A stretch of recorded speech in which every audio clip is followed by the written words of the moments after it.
আপনি কি জানেন পানামা পৃথিবীর একমাত্র দেশ যেখানে আপনি প্যাসিফিক ওশানে সূর্যোদয় এবং আটলান্টিক ওশানে সূর্যাস্ত দেখতে পাবেন তার সর্বোচ্চ বিন্দু বলকান বারু থেকে।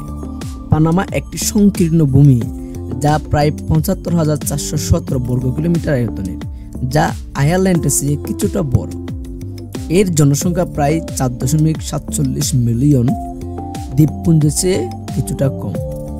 পানামা খালটি দেশ জুড়ে বিস্তৃত একটি কৃত্রিম জলপথ প্রশান্ত মহাসাগর এবং আটলান্টিক মহাসাগরকে সংযুক্ত করে।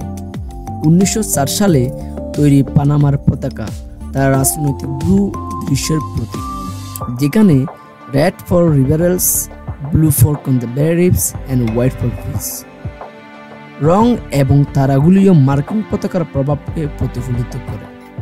পানামা দুটি স্বাধীনতা দিবস উদযাপন করে, যথা ১৯০৩ সালে কলম্বিয়া থেকে স্বাধীনতার জন্য ৩ নভেম্বর এবং ১৯২১ সালে স্পেন থেকে স্বাধীনতার জন্য ২৮ নভেম্বর। ভিডিওটি ভালো লাগলে লাইক, শেয়ার, কমেন্ট করে